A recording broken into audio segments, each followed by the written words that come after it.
마가복음 14장 27절부터 31절까지 같이 읽습니다. 예수님께서 제자들에게 이르시되 너희가 다 나를 버리리라. 이는 기록된 바 내가 목자를 치리니 양들이 흩어지리라 하였느니라. 그러나 내가 살아난 후에 너희보다 먼저 갈릴리로 가리라. 베드로가 여짜오되 다 버릴지라도 나는 그렇지 않겠나이다. 예수님께서 가라사대 내가 진실로 내게 이르노니 오늘 이 밤 닭이 2번 울기 전에 너가 3번 나를 부인하리라. 베드로가 힘있게 말하되 내가 주와 함께 죽을지언정 주를 부인하지 않겠나이다 하고 모든 제자도 이와 같이 말하니라. 아멘. 주님의 제자들이 주님을 부인한 것에 대한 말씀이 나옵니다. 물론 그에 대한 애언이죠. 주님의 애언입니다. 주님의 제자들, 주님의 사도들은 당연하게 주님께 선택받은 사람들이고 지금 최소 3년을 주님께 배운 사도들이고 나아가서 권능을 나눠 받은 사도들입니다.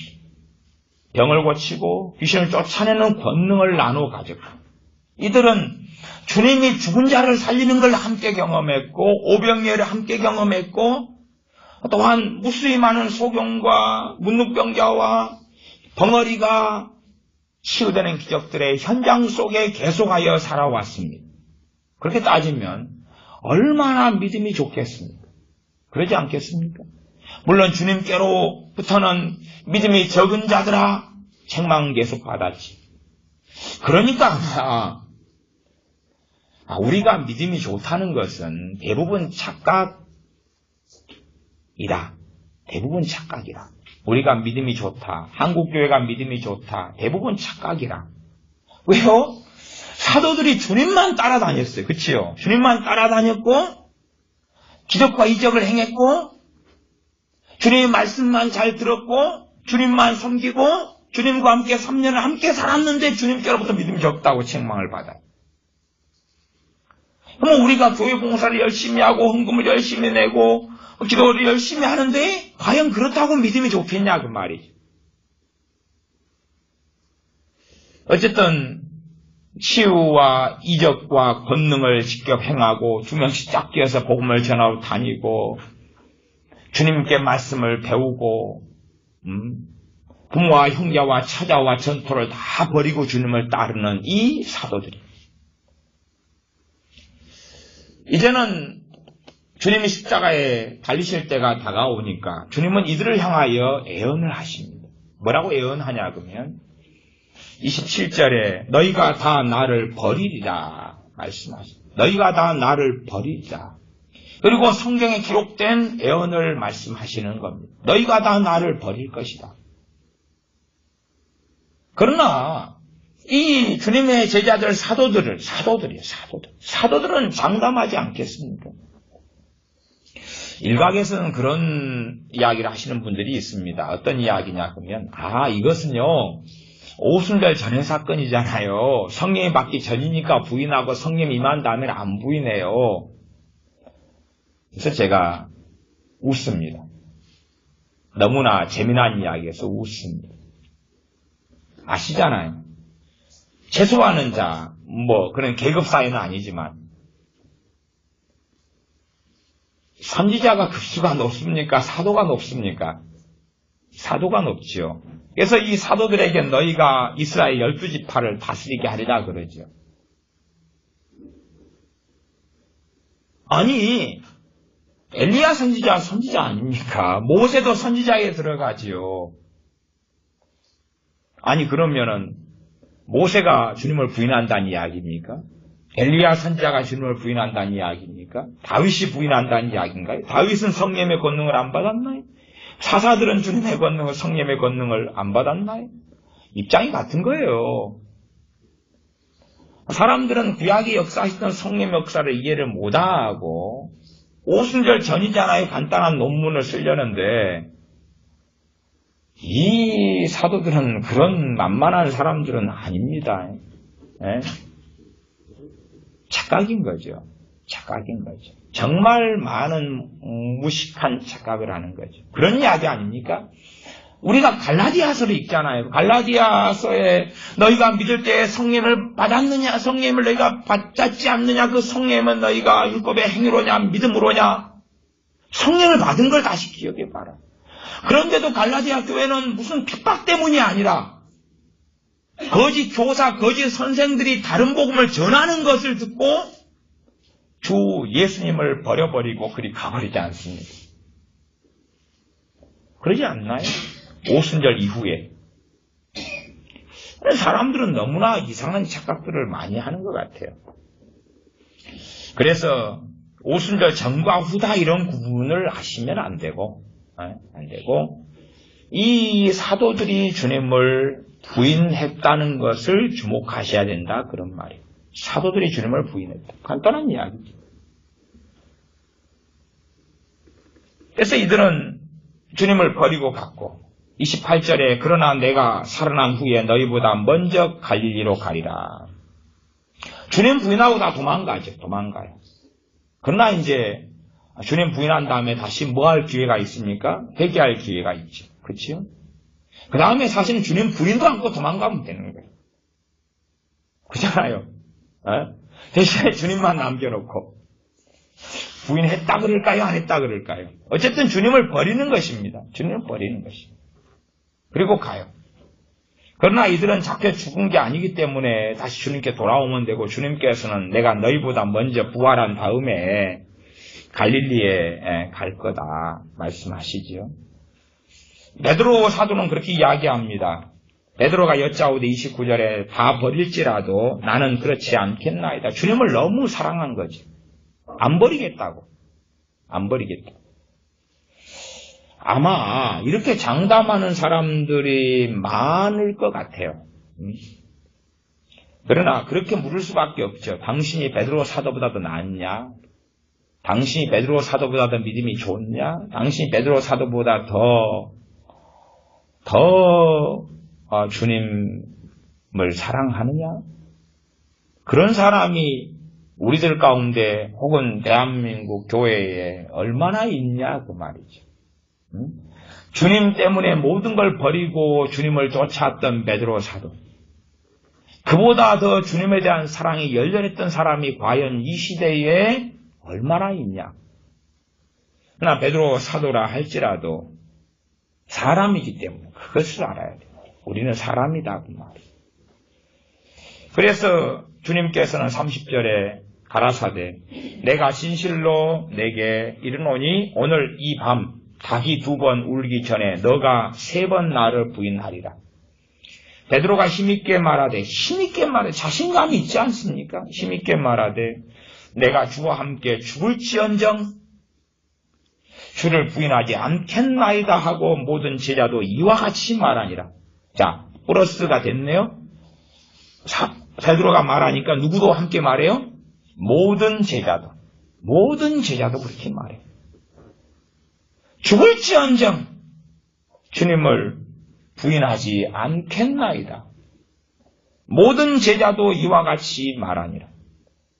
그러나 오래되지 않아 그날 밤에 주님을 부인하고 다 도망가고 베드로 사도는 주님이 끌려간 그곳까지 먼 발치를 따라가다가 결국은 추워서 불을 쬐다가 주님을 저주하면서까지 부인하고야 맙니다. 그게 베드로 사도에게 일어났던 일이에요. 그런 일은 사실은 신약 성경에 있어서도 주님을 부인하는 많은 사례들이 신약 성경에는 나와 있었습니다. 데마는 그 주의 종 데마는 세상을 사랑하여 가버렸고 나중에 사도 바울이 그렇게 이야기하지 않습니까? 내 주변에 이제 정말로 주님의 사람들이 다 사라지고 없어져 버렸다. 여러분이 성경 신약성 읽을 때 그런 부분을 잘 주목해서 읽어보십시오. 또 할례당은 누구냐 그러면 유대인으로서 예수를 믿은 사람들입니다. 할례당 유대인으로서 예수를 믿은 사람들이에요. 할례당이에요. 근데 할례당 가운데 정말로 주 예수님을 위해서 사는 사람이 많다 그랬습니까? 누구밖에 없다 그랬습니까? 누구밖에 없다 그랬죠. 여러분 성경을 잘 보시면 할례당은 유대인으로서 예수를 믿은 사람. 그러면 우리가 유대인에게 복음을 전하신 주님, 그 다음에 오순절 마가의 다락방 때에 120명, 또 나아가 베드로 사도가 복음을 전할 때 3,000명, 5,000명이 돌아오고, 사도 바울이 복음을 전하는데 제일 먼저 유대인의 디아스포라에 가고 기도처에 가고 회당에 가서 복음을 전하면서 돌아와요. 유대인들이. 그들이 할례당입니다. 그러나 그들이 돌아왔던 그들이 이제는 어디로 갔나요 도대체? 사도 바울이 그렇게 말했으면 좋겠습니다. 주님께 유대인들이 돌아왔다. 이들은 할례당인데 이들은 돌아오자마자 1년 안에 다 죽었다. 그러면 이제 다행이네, 천국 갔네 그러지만 그게 아니라 그렇게 복음을 전하고 유대인들이 돌아왔는데 그러나 누구 외에는 정말 주 예수 그리스도의 복음을 위하여 주님을 위하여 사는 사람이 없다. 어찌 됐습니까? 대부분의 유대인 할례당들이 거짓 교사가 되어버렸어요. 거짓 사도가 됐고 거짓 선생들이 되어버렸고 예루살렘에 있는 교회처럼 주님에 대하여 열심히 있는 게 아니라 율법에 대하여 열심히 있는 이상한 사이비가 되어버렸죠. 예루살렘 교회에 수만 명이. 그러니까 사실은 주님을 부인하기는 너무나 쉽다 그 말이죠. 대신 평안할 때는 베드로 사도처럼 담대할 수 있다. 물론 베드로 사도나 주님의 사도들은 평안하게 산 건 아닙니다. 참 고달프게 주님과 함께 살았습니다. 말씀을 전하고 기적이 일어날 때는 그 환호 속에 살지만 바리새인들은 죽이려고 쫓아다니고 주님과 함께 주님은 도망가십니다. 예루살렘에서 도망가시고 나중에 예루살렘을 간다 그러니까 주님 그들이 얼마 전에도 죽이려고 그랬는데 지금 가면 안 되지 않습니까? 라고 말립니다. 주님은 사역지를 옮겨버리시고 갈릴리로 때로는 두루와 시돈으로 가버리시고 피하시는 가운데 하나님 아버지의 사명을 주님은 이루셨습니다. 우리 주님이 약하신 분이 아니죠. 그러나 아버지 하나님의 때가 되기 전까지는 핍박이 일어날 때마다 주님은 이리 피하고 저리 피하고 그래서 주님에 대하여 주님이 도망하시니라 피하여 가시니라. 그리고 나사렛 동네 사람들이 주님을 죽이려 할 때에 낭떠러지까지 끌고 가가지고 떨어뜨려 죽이려 할 때에 주님께서 그들을 피하여 가시니라.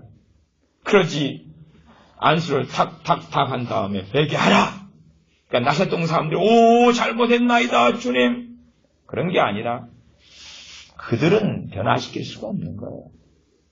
변화는 그들 스스로가 말씀을 받아들이고 회개해야 되는 거고 그때 하나님의 은혜가 함께 역사하고 그런 거지.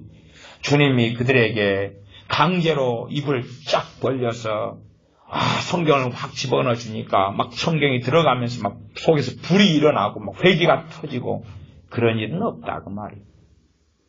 그들의 믿지 않음을 이상히 여기셨더라. 그래서 아무 권능도 행하실 수 없으셨더라가 자기 본동네 나사렛에서 벌어진 일입니다. 그들은 주님을 죽이려 했죠. 주님 말씀 듣고 너무 기분이 나쁘고 분노가 나니까. 상당한 과거의 유대 사회도 무법지대입니다. 정부는 있죠. 로마에 파견한 총독이 다스리기도 하고 아니면 분봉한 헤롯 같은 사람들이 다스리기도 하죠. 그래도 한편으로 무법지대가 함께하죠. 그래서 주님에게 성기를 하니까 주님은 그 나사렛에서 어릴 때부터 사셨던 분인데 그 가족들을 다 알죠. 그래서 이 사람들이 알잖아요. 저 나사렛 예수라는 저 양반 엄마가 마리아고 동생들이 누구고 근데 주님을 끌어다가 낭떠러지에 밀어서 죽여버리죠. 무법지대니까. 주님은 그들을 피하여 가시는 거예요. 그리고 다시 안 오십니다. 다시 오시는 게 성경에 없습니다. 그 나사렛 동네는. 주님은 계속 이리 피하시고 저리 피하시고 저리 피하시고 그렇게 사시다가 마지막에 십자가를 지시기 위하여서 이제 예루살렘에 입성을 하시고 그리고 대제사장들과 바리새인 등에게 잡히고 선동당하고 그리고 스스로 자원하여 기꺼이 십자가를 지시고 십자가에 달려서 돌아가십니다. 주님이 걸으셨던 길이죠. 사도들은 주님과 함께 하면서 많이 핍박당하고 많이 모욕당하고 많이 도망다니고 주님과 주님의 고난에 동참했습니다. 그래도 이 사람들은 버티는 거예요. 주님을 부인하지 않고. 그러나 주님께서 십자가에 끌려가고 잡혀가는 그 자리쯤 되니까 주님을 부인하는 것입니다. 우리는요, 저는 그렇게 생각해요. 대한민국이 공산화가 되면, 그리고 이 1000만 명의 기독교인이 남아있으면, 과연 1000만 명 가운데 일단은 가짜는 금방 빠져나갈 거고, 진짜는 남겠지요. 자, 그러면 그 가운데 몇 명이나 주님을 부인하지 않을까? 몇 명이나? 과연 몇 명이나? 그러면 당시에 이 유대인들이 무섭습니까? 공산당이 무섭습니까? 공산당이 5배, 10배는 무서워요. 공산당이. 응? 왜요? 유대인들한테는 나 예수님 안 믿어요라고 부인하면 살려줘요, 죽여요? 네? 살려주지요. 공산당은 나 예수님 안 믿어요라고 하면 살려줘요, 죽여요? 죽이지요. 이미 기독교인으로 판명 나면 믿어요 안 믿어요 하고는 상관이 없죠. 대신 공산당 뒤에는 마귀. 마귀의 목적은 지옥에 보내는 거예요. 자, 여러분의 손가락을 하나씩 자릅니다. 여러분은 예수님을 부인합니까? 안 부인하지요. 그 상태에서 여러분을 풀어주면 좋지요만은 부인한 상태에서 회개할 기회 없이 죽여버리죠. 그게 마귀의 전략이에요. 간단한 이야기예요. 간단한 이야기. 과거에 6.25가 벌어져 공산당이 쳐 내려올 때는 아직은 전쟁이 끝난 게 아니니까 시간이 별로 없어요. 죽창으로 간단하게 찔러 죽이고 총으로 쏴 죽이면 됐는데 공산화가 돼버리면 남는 게 시간이에요. 남는 게 시간. 그러면 이런 유대인들이 핍박할 때도 주님의 사도들을 또 주님을 부인하고 버리고 도망갔어요. 과연. 우리나라는 경험이 있습니다. 사실 우리나라의 경험은 아니라 한국 교회, 그냥 우리 한민족의 교회는 경험이 있어요. 무슨 경험이 있냐 그러면 일제시대 신사참배 때 주님을 부인한 경험이 있어요.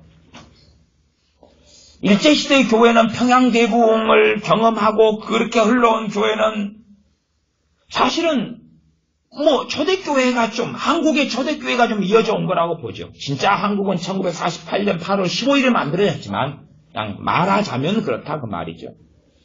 일제시대의 한민족, 일제시대의 교회, 그 교회가 목회자들을 포함해 장로님을 포함해서 교인들, 성도들 싸그리 극소수를 제외하고 신사참배에 참여하고 이것은 주님을 부인하는 것이 아니다 그랬어요. 아니 일본 애들은 신사참배만 하면 예배 드려. 예배 드려. 기도해. 하나님 섬겨도 돼. 그랬거든요. 일본 애들은 너 신사참배에 함께해. 그러면 너 교회 인정해 줄게. 그 정도도 감리교든지 장로교든지 목회자들이 모여서 신사참배를 다 가결하고 거기에 다 참여했어요. 거기에 이제 안 참여한 사람들이 나와서 만들어진 장로교단이 대한예수교 장로의 재건 대한예수교 장로의 고신이에요. 그랬을 뿐이에요. 그러니 경험이 있죠. 경험이.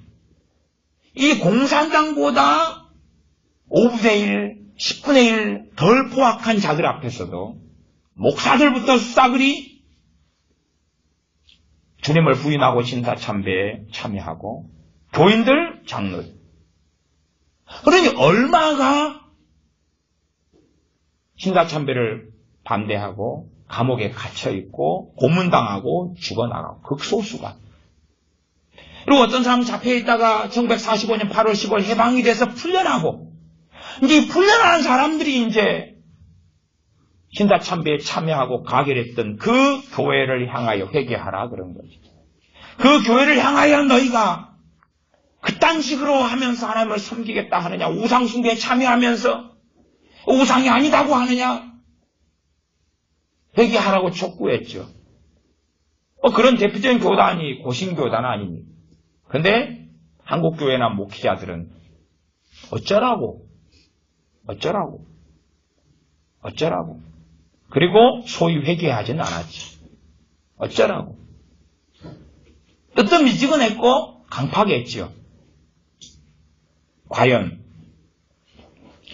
지금 복지에 찌들고 물들고 세상을 사랑하는 우리들은, 세상에 들어왔고 그 속에 살아가는 우리들은 핍박이 일어날 때 누가 주님을 부인하지 않고 버틸 수 있을까?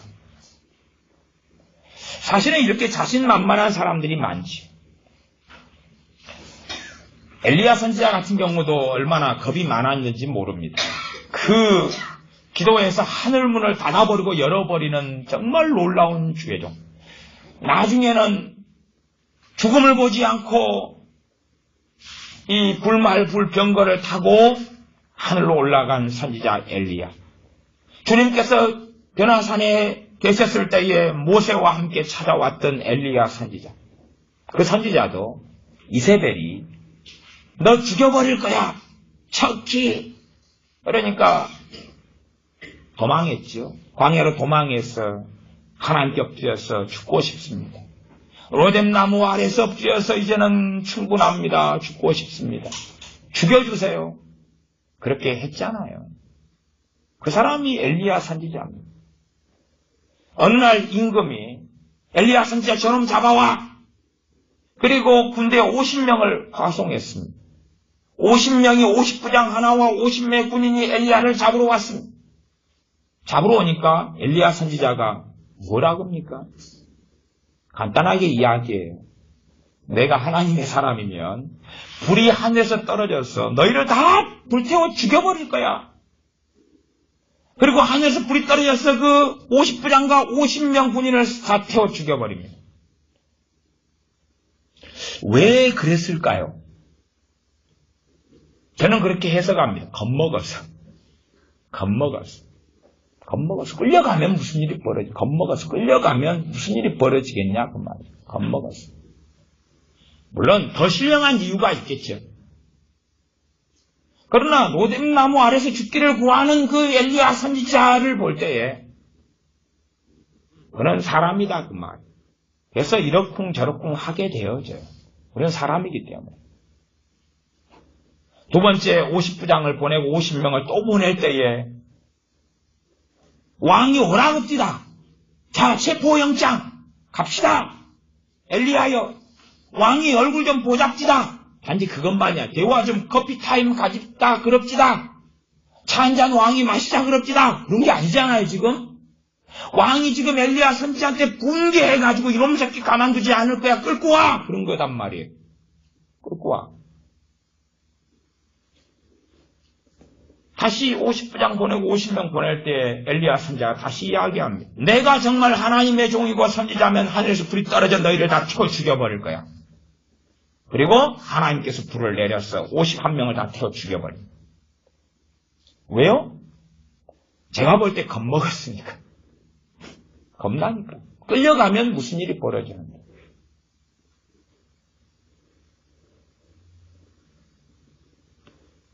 그래서 여호수아 1장에는 여호수아에게 하나님께서 하시는 말씀이 그렇습니다. 우리가 잘 익숙한 성경.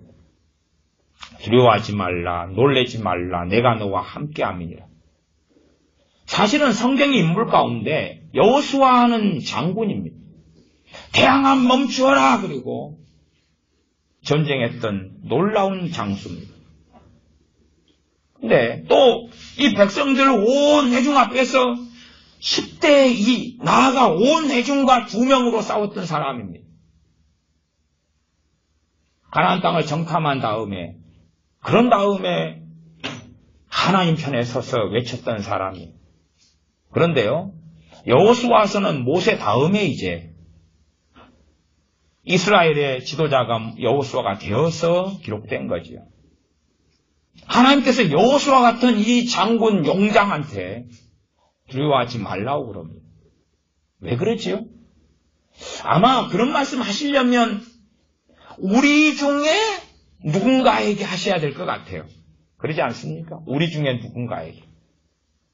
예외 대상은 여호수아는 아니야. 모세는 아니야. 여러분이 모세에 대해서도 보지 않습니까? 죽으면 죽으리라? 죽으면 죽으리라가요. 에스더가 한 이야기잖아요. 에스더서에. 에스더가 죽으면 죽으리라 했을 때 누가 죽이면요? 누가 죽이는 거죠? 지 남편이. 지 남편한테 가는 거지, 남편한테. 지 남편한테. 김정은한테 가는 것도 아니고 공산당한테 가는 것도 아니고 지 남편한테 가는데 한 달간인가 뭐 자기 안 불렀다는 거예요. 근데 왕이 호를 내밀지 않고 무단으로 이렇게 부르지 않았는데 가면은 옆에 이제 지키는 가이드들이 죽여버리는 거죠. 왕비라도. 근데 과연 저 자기 남편이 저 왕이 딴 여자한테 빠져 있는 거겠죠? 자기가 갈 때에 이쁘다고 봐줄까? 거기에서 죽으면 죽으리라 그러고 그걸 위해서 준비를 합니다. 뭘 준비합니까? 자기하고 자기 시녀까지 해서 다 금식하고 그 다음에 수산성에 사는 유대인들은 전부 다 물도 마시지 말고 금식하라 그래요. 3일 동안. 그 다음에 죽으면 죽으리라 그러고 나간다는 거예요. 참 준비가 철저하죠. 안 그럽니까? 하룻밤 차려하고 가는 것도 아니고 금식하고 또 자기의 시종을 드는 사람들도 다 금식시키고 걔네들 또 무슨 죄인데요? 사실 유대인도 아닐 건데 그잖아요. 시녀들. 그 다음에 수산성에 사는 수도에 사는 그 유대인들 다 불러 모아서 금식해라. 물도 먹지 말아라. 그리고 죽으면 죽으리라고 간다는 거. 지 남편한테.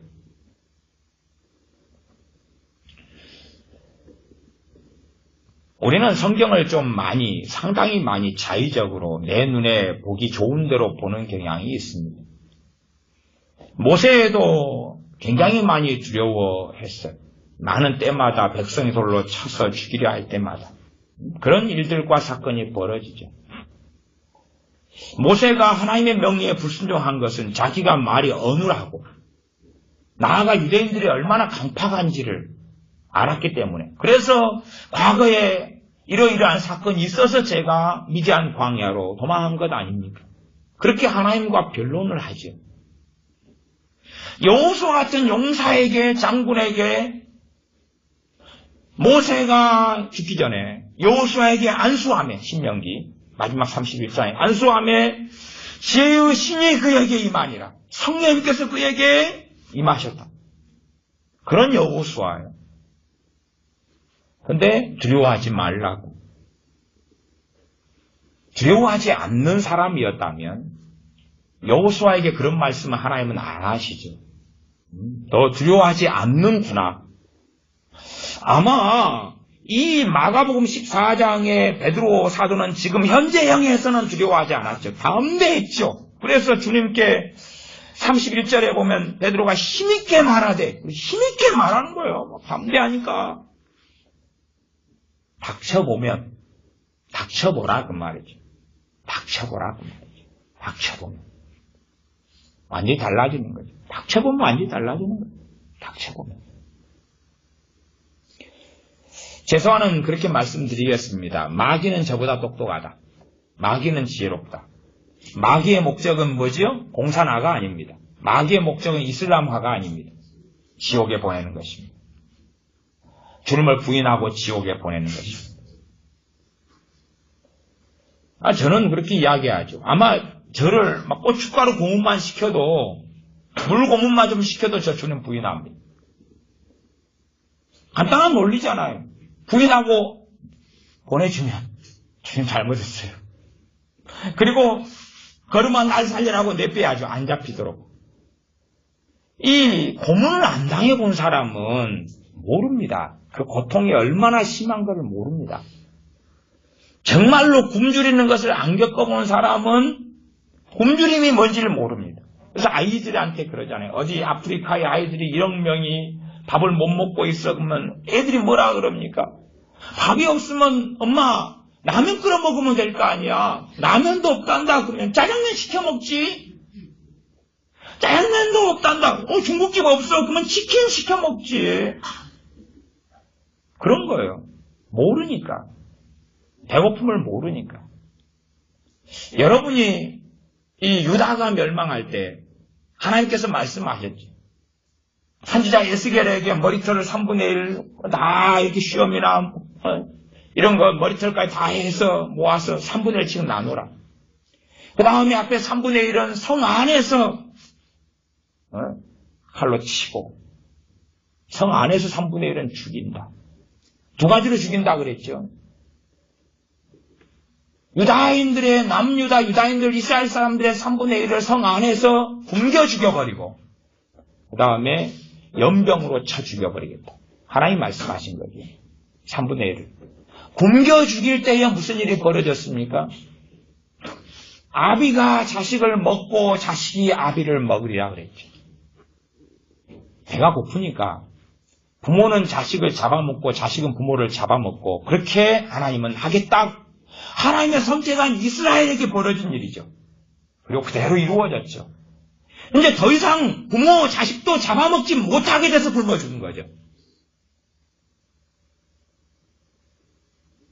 그리고 나머지 3분의 1은 사방에서 쳐서 죽여버리고 예루살렘 성 사방에서 그 밖에 근처에서 나머지 3분의 1은 흩어버리고 쫓아가서 죽여버리고 흩어라! 칼이 쫓아가서 칼로 죽여버리겠다. 그리고 이제 터럭을 조금 뽑아라. 조금 여기서 조금 뽑아라.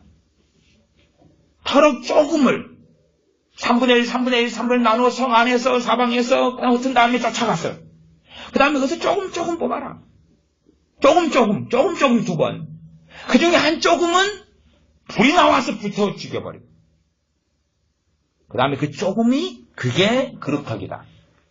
그게 남은 자다. 그들이 이제 남은 자인 것. 그들이 포로. 그들이 나중에 귀환할 사람들. 그들이 가난한 자들을 얼마다.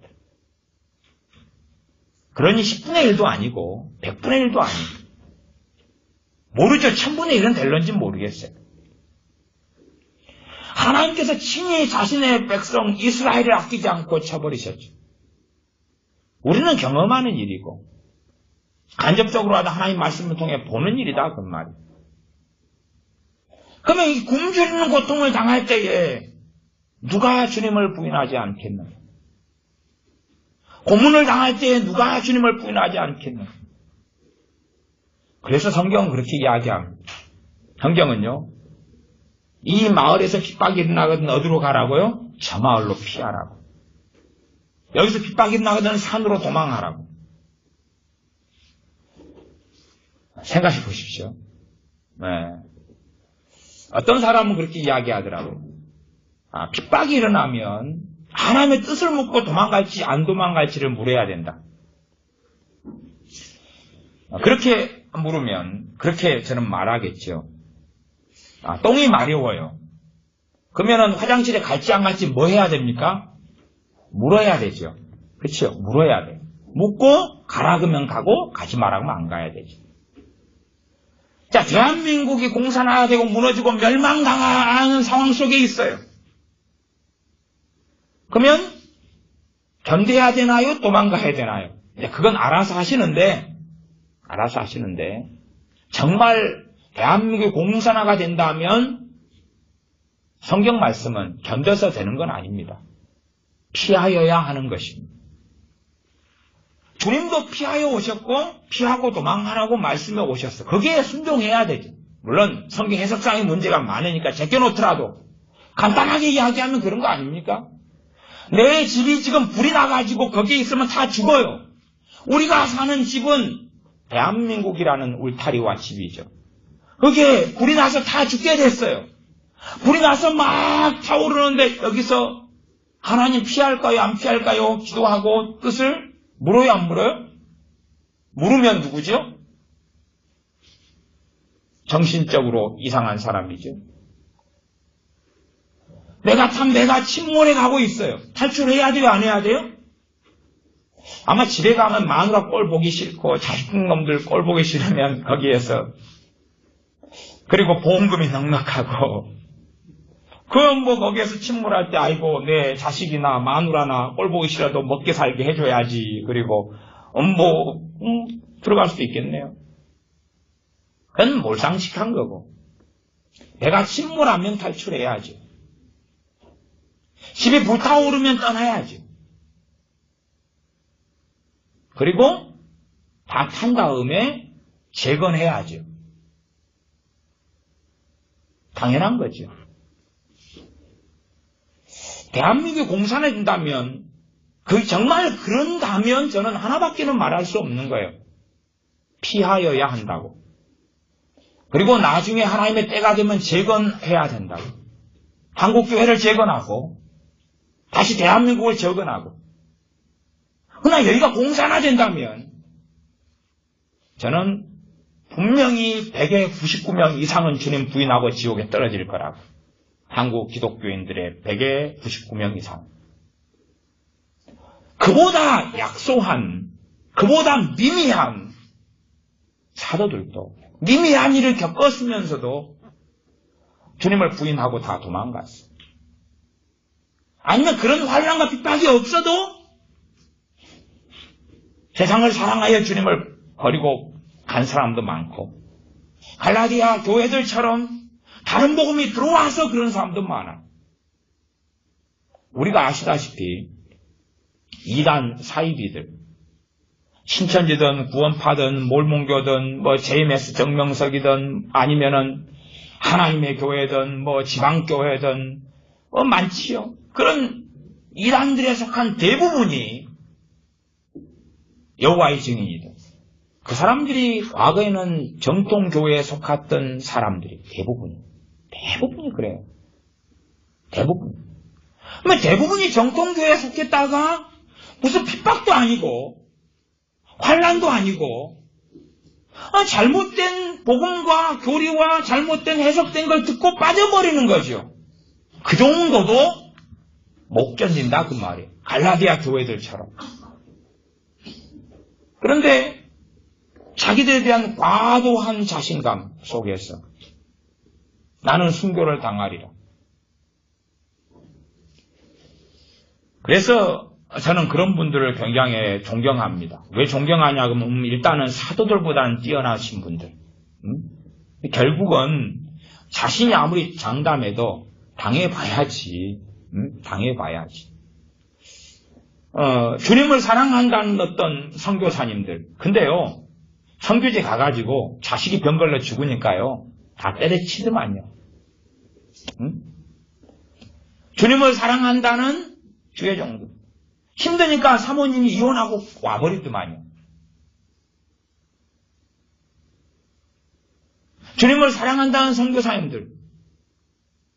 남의 사역한 거 사진 찍어서 자기가 했다고 거짓말하고 돈 다 빼돌리더만요. 제 후배 중에 하나가 선교사가 있는데 남아공에 갔는데 전임 선교사님이 모든 걸 다 골라먹어버렸어요. 가가지고 거지로 지냈답니다. 주님을 사랑한다고 그랬잖아요. 주님을 사랑한다고. 돈 앞에서도 주님을 부인하고 다 돌라먹고 온갖 거짓말하는데 그래서 유명해요. 유명해. 모든 선교사님들 그런 건 아닙니다. 근데 주님의 이름을 팔아가지고 거짓말을 하는 거예요. 계속된 거짓말을. 근데 정말로 핍박이 그런 돈 앞에서도 자빠지고 엎드려지는데 돈 앞에서도. 사실은 제가 아는 좀 목사님들이 원체 돈 앞에서 엎드려진 목사님이 너무 많아가지고 누가 그렇다고 말할 거리나 가치도 없어요. 가치도 없어요. 최근에도 어떤 목사님이 제 주변에 어떤 목사님이 그 교회 3년 사역했는데 그만두는 조건으로 교회 자기 퇴직할 때까지 연수를 계산해서 앞으로 한 몇 년 남았으니 그 돈까지 다 월급으로 계산해 주라. 그것이 나가는 조건이다 해서 하여튼 매덕 이렇게 받아가지고 나왔어요. 그런 거잖아요. 아니 자기 노후 때문에라도 그게 주님 부인하는 거라는 건 여러분들은 다 인식하시고 아시죠? 아니 교회에 자기 돈 때문에 버티고 돈을 올리려고 버티고 싸우고 투쟁하고 그 다음에 돈을 매덕을 뽑아내가지고 나오는 게 주님을 부인하는 게 아니고 뭐지요? 그게 돈을 사랑하는 게 아니고 뭐지요? 핍박이 아니고 돈 가지고도 주님을 부인하는 사람들이. 그래서 교회 안에 재판 같은 경우도 너희가 당하는 게 더 낫지 않냐? 너희가 피해를 당하는 게 더 낫지 않냐? 근데 많은 교회들 안에서 장로님과 목사님과 갈라져서 재판하고 싸우고 쌈박질하고 서로 기도회를 해요. 그러면 그것이 유감스럽게도 주님의 말씀을 어기는 거니까 얼마든지 주님을 부인하는 게 되죠. 자기 정의 속에서라도 주님을 부인하는데 과연 핍박 속에서 주님을 누가 부인하지 않겠느냐. 저는 이 장담하는 사람들 보면 놀래요. 사도 바울을 통해서 하나님께서 디모데에게 하나님이 주시는 것은 두려워하는 마음이 아니요 오직 능력과 사랑과 근신하는 마음이니. 왜 그렇게 이야기를 하지요? 디모데는 두려워했으니까 그러죠. 디모데는 두려워했으니까. 두려워했으니까 너가 지금 받아들이는 그 두려움은 하나님으로부터 온 것이 아니다. 하나님으로부터 오는 것은 능력과 사랑과 근신하는 마음이다. 너가 그 가진 두려움은 디모데에게 보내는 개인 편지지요. 사도 바울을 통하여 하나님이 하시는 말씀이고 디모데라는 참 어릴 때부터 말씀을 지키고 순종하고 상고했고 헌신된 주의 종, 성령 충만한 주의 종도 두려움의 문제를 쉽게 벗지를 못했죠. 그것이 성경 인물들에게 공이 다 해당되어지는 거예요. 다 해당되는 거예요. 예레미야 선지자도 물 없는 웅덩이에 갇혀가지고 제발 사정합니다. 다시 한 번만 더 나를 물 없는 웅덩이에 나를 던져 넣으면 나는 죽고 말 겁니다. 제발 던져내지 말아주세요. 여러분 예레미야서 읽을 때 그런 장면을 보시나요? 안 보시나요? 굉장히 보면 인간적인 장면. 우리는 사람이거든요. 그래서 시험을 피하라고, 유혹을 피하고 시험에 들지 말게 하옵시며 기도하는 거죠. 당당하게 시험과 부딪혀서 이기리라. 다시 말하면 그런 거죠. 100m 낭떠러지를 떨어져 가지고 살아남는 걸 보여주리라. 분명히 누군가는 살아남을 겁니다. 누군가 살아남으려면 조건이 좀 있는 것 같아요. 100m 낭떠러지에 먼저 5,000명을 밀어넣는 거예요. 그 다음에 그 위에 떨어지는 거예요. 그러면 거의 살아남을 수 있다고 저는 생각해요. 방법은 많이 있으니까. 정말 우리에게 주어진 건 자만심이 아닙니다. 우리에게 주어진 건 자기 변명과 합리화가 아니에요. 내 집이 불타오르면 기도하고 하나님 뜻을 묻고 나가라! 그러면 나가는 게 아니죠. 배가 침몰하는데 아마 세월호 애들이 그래서 안 나왔을까요? 선장이 나오지 마라 그러니까 안 나왔을까요? 아니면 세월호 애들이 뜻을 물었을까요? 하나님 뜻을 물었어요. 하나님 탈출하리까 말리니까 그래서 말라 그래서 그랬을까요? 아니죠. 그런 게 아니잖아요. 탈출했어야 되는 거죠. 선장의 말을 무시하고 탈출했어야 되는 거고 구명복 입지 말라는 말을 무시하고 구명복을 입어야 되는 거죠. 지도자를 잘못 만나면 죽습니다. 다 죽는 수밖에 없죠. 배가 침몰하면 탈출해야 되는 것이죠. 그건 기도하고 묻는 상황이 아니죠. 내가 탄 차가 불타오르고 있으면 빠져나가야 되는 거고. 그래서 성경에는 환난을 만나거든 그걸 겪을 수밖에 없는 거면 겪는 건데, 그러나 피하라는 말씀이 함께 계속 동반되고 이어져 있는 거지. 그렇기 때문에 우리는 이 어떠한 환난들과 어떠한 시험들은 들지 않아야 되고 빠지지 않아야 되고 피하여야 되고 때로 어떤 건 견뎌야 되지만, 그러지만 대한민국이 공산화가 된다면 그것을 견딜 수 있는 사람은 거의 없다는 사실. 주님을 부인하지 않을 사람은 거의 없다는 사실. 신사참배 때도 그 한국교회 대다수의 목회자들과 대다수의 교인들이 주님을 부인했건만,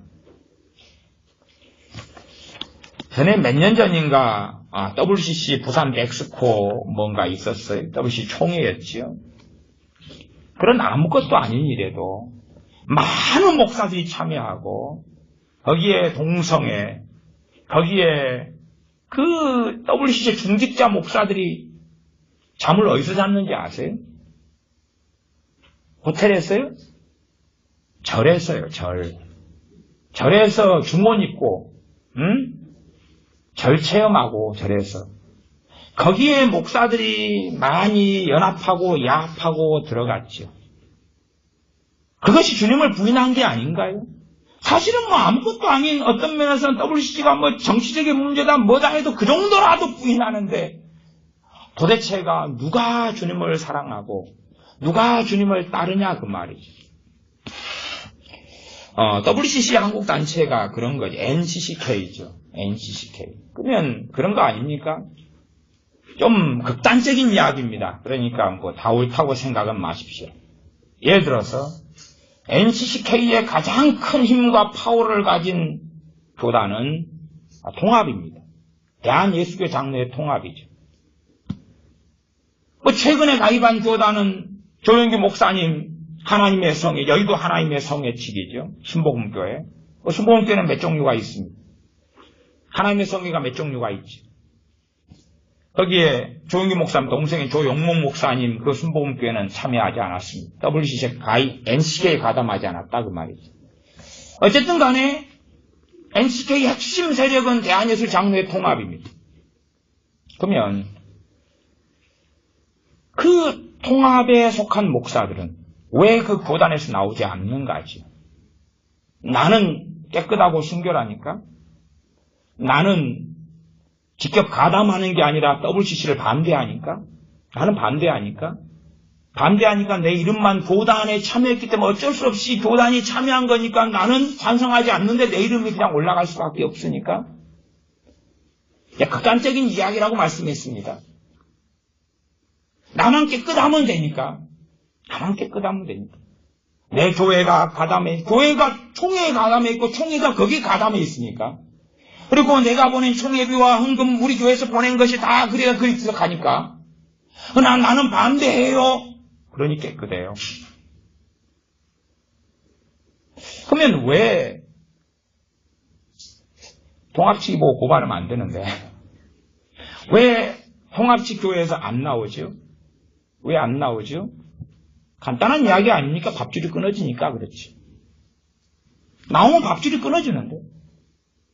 나오면 이제 교회를 사임해야 되고 다른 교회에서 목회를 해야 되는데 그 교단 없이. 그러면 어느 교단에 들어가야 돼요. 어느 교단에 가입하려면 그 교단 총회신학교를 또 졸업해야 돼요.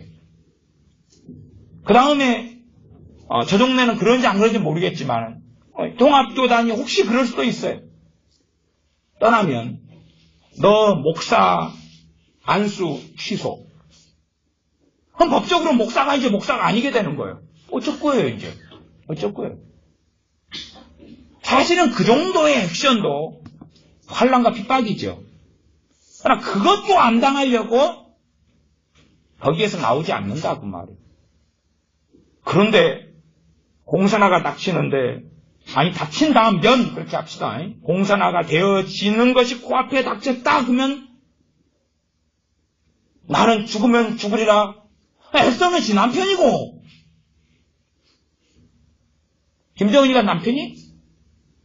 김정은이가 죽으면 죽으리라고 김정은의 호를 내밀어요. 그래서 여보 이리 와. 그럼 여보 오늘 잔치를 김정은 여보 열어놨으니까 함께 밥 먹고 김정은 여보 누가 하는데 좀 이렇게 떼치 좀 해줘. 그러나요? 좀 황당한 성경 해석과 주장들. 어쨌든 그런 것도 자기들의 이 밥그릇, 자기들의 먹고 사는 것, 자기들의 장래. 그러니까 말은 WCC 반대합니다. NCK 반대합니다. 그러나 통합에서 못 나옵니다. 우리 교회는 반대해요. 그런 제가 극단적인 이야기라 그랬습니다. 거짓 액션과 거짓 가면은 쓰지 마라 그 말이에요. 뭐 액션 가면이 나오는 거예요? 그런 건 하지 마라 그 말이에요. 네? 나는 반대하는데 나는 내 밥그릇 빼앗길까봐 내 월급 못 받고 먹고 사는 게 힘들어질까봐 이 교단에서 탈퇴는 못하고 있습니다. 이 교회에서 그만두지는 못하고 있습니다. 그 정도만 정직하라 그 말이에요. 네? 그러니 우리가 이 땅에 살아가면서 평안의 때라도 갈라디아 교회처럼 아니면 다른 모양과 모습으로 얼마든지 주님을 부인하는 것이 많아요. 데마가 세상을 사랑하여 떠나버리고 주님 부인한 거죠. 마가의 다락방 그 마가는 어떻습니까? 거기에 오순절 성님의 강림하고 현장에 증인되었던 그 사람이 1차 전도여행 때 복음을 전하러 가다 힘들다고 도망가지. 야반도주하지 않습니까? 야반도주하지. 물론 밤에 도망갔는지는 모릅니다. 낮에 갔는지도 모르고. 2차 전도여행 때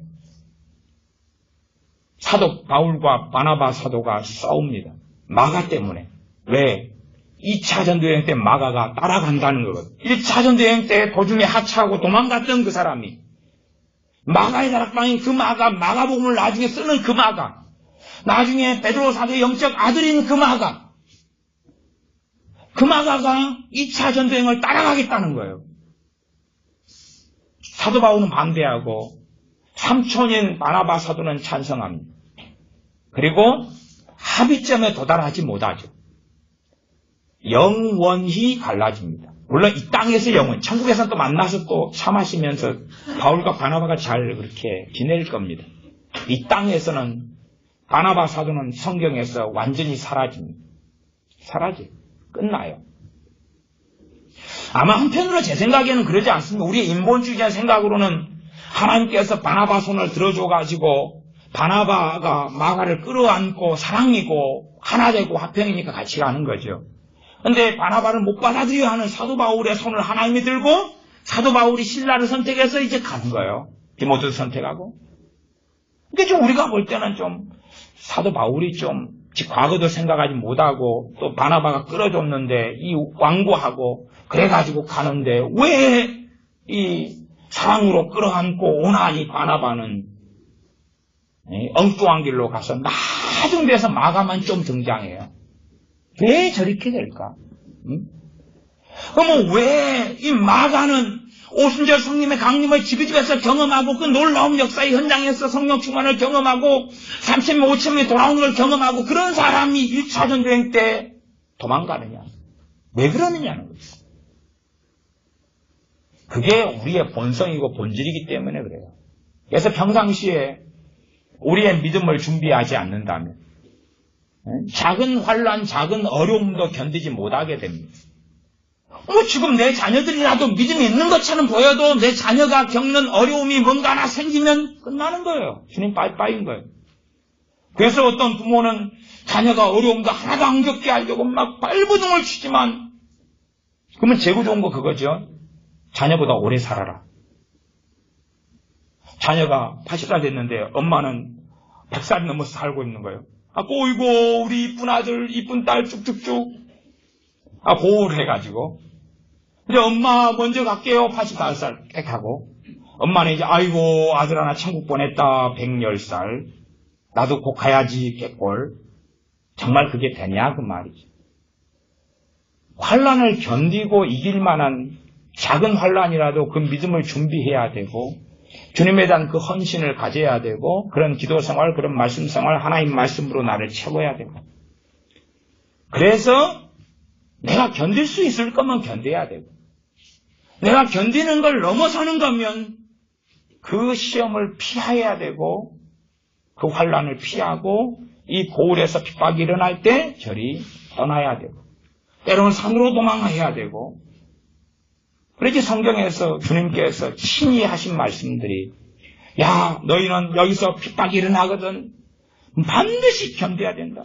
너희가 어느 마을에 복음을 전하러 들어가서 너희를 핍박하고 반대해도 절대 떠나지 말고 거기서 있어야 된다가 아니라 발의 먼지까지도 떨어버려야 한다. 그리고 떠나라. 그렇게 말씀하시는 거죠. 그게 마을이든 도시든 국가든 같은 이야기입니다. 그래서 사도행전에 스데반 집사님의 순교를 통한 핍박이 일어났을 때에 유대인들, 그리스도인 유대인들은 온 유대와 사마리아로 먼저 떠납니다. 그 다음에 조금 지나서는 이방의 지역으로 떠납니다.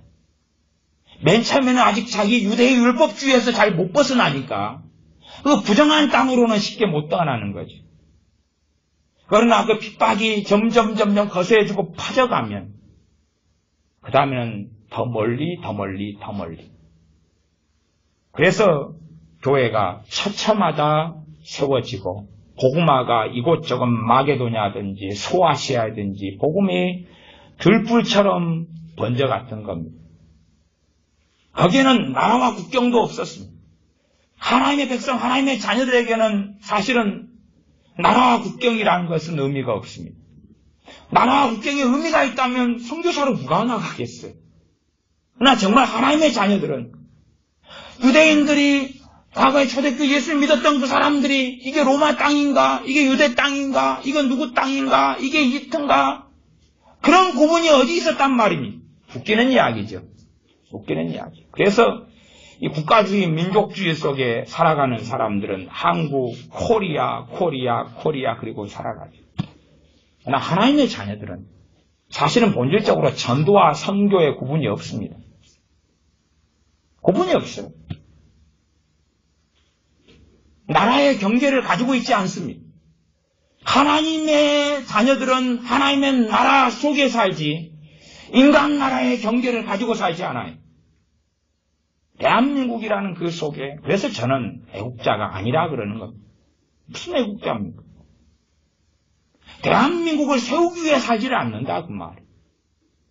하나님의 나라를 세우기 위해 살아가는 사람들이 그리스도인들이에요. 하나님을 끝까지 예배하고 경외하며 주님을 따르고 영화롭게 하는 사람들. 그렇게 살다가 인생을 마감해야 될 사람들이 그리스도인들이고 크리스천이고 기독교인들이다 그 말이죠. 그러면 우리 기독교인들에게는 땅과 나라의 경계는 의미가 없습니다. 아무런 의미가 없습니다. 주님을 부인하지 않고 어느 자리 어느 곳에서라도 복음을 증거하고 사는 거지. 그리고 어느 환난은 견딜만 하면 견디고 견디는 어느 선을 넘어서면 떠나는 거고 그런 것이죠.